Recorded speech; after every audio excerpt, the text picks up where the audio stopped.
Hello everyone, welcome back to my channel. Today we are going to be talking about possibly the best sequel I have ever read, and that is Skadoosh, Arm of the Sphinx by Josiah Bancroft, book 2 in the Books of Babel series. So the Books of Babel series, which is currently an ongoing series and will be completed with the 4th book, The Fall of Babel, in November, this is actually my favorite currently ongoing series, and for very, very good reason, I think. The first book, Senlin Ascends, absolutely blew me away, and if you'd like to check out my review for that, I'll link it in the description, and I think that you should absolutely check out Senlin Ascends. If you're here and have not read Senlin Ascends, what are you doing? Go, now, read Senlin Ascends, do it, now, please, thank you. Anyway, I've calmed down a little bit, and I just want to say that I think Arm of the Sphinx is absolutely one of the best books I have read since I started reading fantasy. This is definitely an all-time favorite for me. I wouldn't say it's number 1, but it is definitely in my top 10, maybe even top 5 favorite books of all time. And I've been reading for quite some time.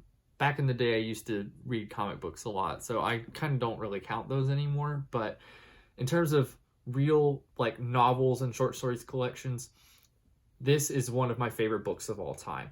I think The Arm of the Sphinx is an absolutely excellent sequel that does everything a sequel should do and more. And it absolutely tops the first book in every single way. And I think that this was absolutely, Josiah Bancroft knocked it out of the park with this book and with Senlin Ascends. I'm currently reading book 3, which is The Hod King, as you can see on my shelf back there. And I don't know how he does it. I have no idea how you can consecutively get better and better and better. I mean, I know that logically that makes sense, right? But with Josiah Bancroft, his characters keep on getting better. They keep on getting more fleshed out and more fully realized. His world building gets more complicated, more complex over time. And there's so much to just sink your teeth into. If you've been looking for an excuse to pick up book 2, or if you're not really sure after reading book 1, this is me telling you, pick up Arm of the Sphinx. Please.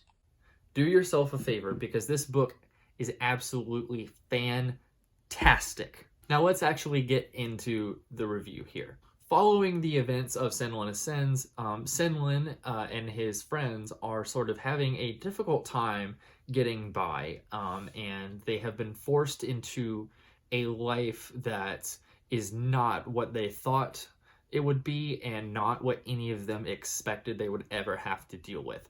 So watching these characters develop through this life that they are leading now is a very interesting experience to read, and I think that that is one of the many challenges that develops these characters more and more and makes them more interesting.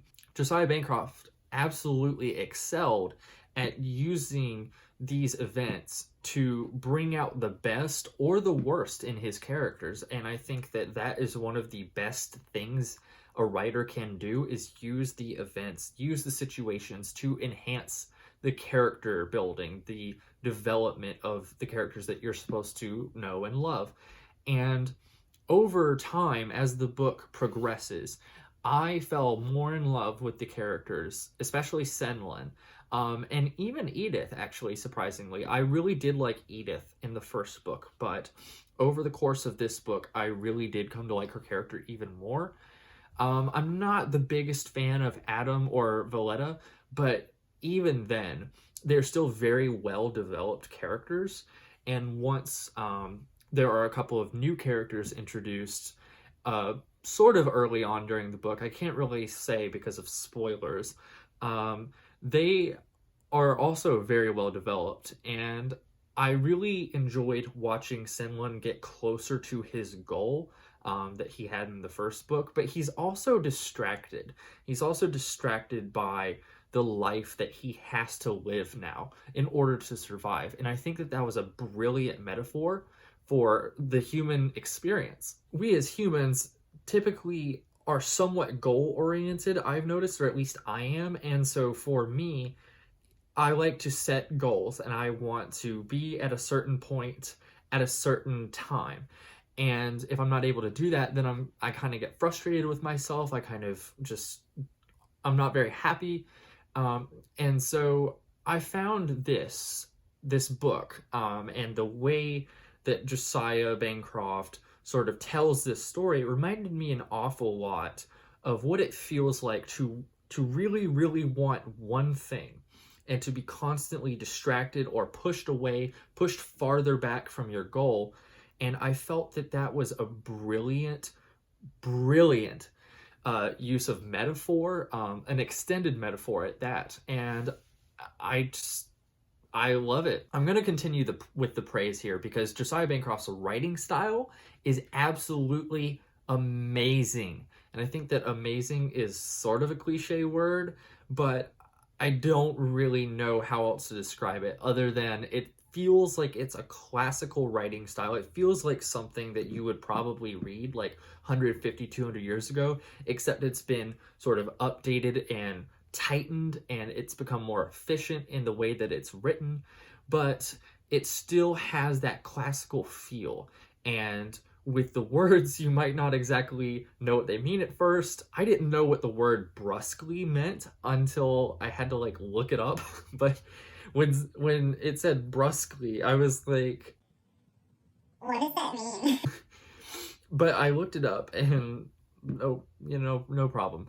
But the thing is, Josiah Bancroft uses his writing style as a very important part of the story, and as it should be. But I have noticed lately that some writers don't really focus as much on the prose as they do on character or world building. I think there's many authors who do that, but here Josiah Bancroft manages to merge all of these different aspects of what makes a book good. Good prose, good world building, great characters, and he blends all of these together, and he is able to use all of these to tell his story, which is absolutely mind-boggling to me because I've read a lot of books where authors will really excel at character, but their prose is lacking, or they'll excel at prose, but their characters are not really developed. They're sort of just stagnant and static, as you'd say. Like I said, one of the most amazing things about this story and Bancroft's work in particular, as this is the second book I've read by him, it just continues to, it never ceases to amaze me how Josiah Bancroft gets the best of all of these things and uses all of them perfectly and efficiently to tell his story that never really feels slow and it never really feels boring. I've seen that as a criticism of the first book, but honestly, I can see slow. I can't see boring. And that's not to say that you can't be bored by this book. You can't be bored by any book or the first book in this series. But personally, for me, I never found this book boring. Even when there weren't a ton of things happening, I was still monumentally invested in these characters, their plights, what was going on, how they were developing over the course of the story. And I found myself really sympathizing with them, with different aspects. I mean, Valletta feels like she's never really taken seriously, and Adam feels like nobody trusts him, and Senlin is still racked with this guilt and just that he's not been able to find his wife, and he's starting to have feelings for Edith, and he's questioning, are these really legitimate feelings to have? I mean, I haven't seen my wife in a year, but is it okay for me to have these feelings? I mean, and Edith is struggling with her arm and sort of being not entirely her own, and I thought that was a very interesting concept to bring into the story, very interesting theme that Josiah Bancroft pulled out and decided to expand on. And I feel like Irene also is dealing with getting older, and she feels like she's not really the same, like she's not on the same level. If she were younger, that she'd be better. And I found all of these characters' individual plights and problems to be uniquely interesting, and none of it felt like it blended together. These are fully realized characters in a world that has expanded greatly since the first book. We learn a lot more about the Ringdoms, about the legend of the Sphinx, who this really is, and we get closer to figuring out, where is Maria? What's happening with her? Is she still even alive? And I just think that Bancroft nailed it. There's no other word. He absolutely nailed it here. He exceeded my expectations. I didn't really know anyone who had read Arm of the Sphinx except for Alan from the Library of Alexandria, who was like one of the only people who like actually got me to read this series in the first place. So I just want to say that while I am a Senlin super fan, there are some problems with this book. This book did blow me away, but I do have one minor criticism that is rather subjective, and I think totally depends on your preference of the book. It wasn't really a problem for me, but it almost became a problem. So I'd like to go into that for a little bit. So Bancroft introduces more POVs into this story, and it doesn't become just about Senlin. And that's what I've said before, because how can you really explore these other characters through Senlin efficiently and well? This expands into a multi-POV story, and you get POVs from all of the other characters in Senlin's crew.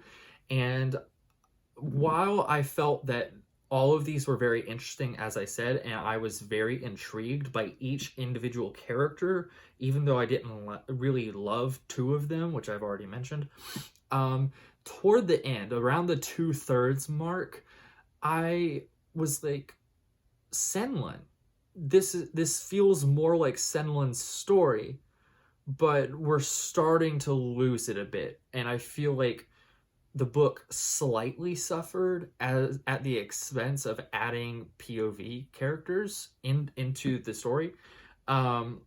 And I didn't think that that was a big problem, because it kind of got solved for me there toward the end. I can't talk spoilers, but that almost became a problem.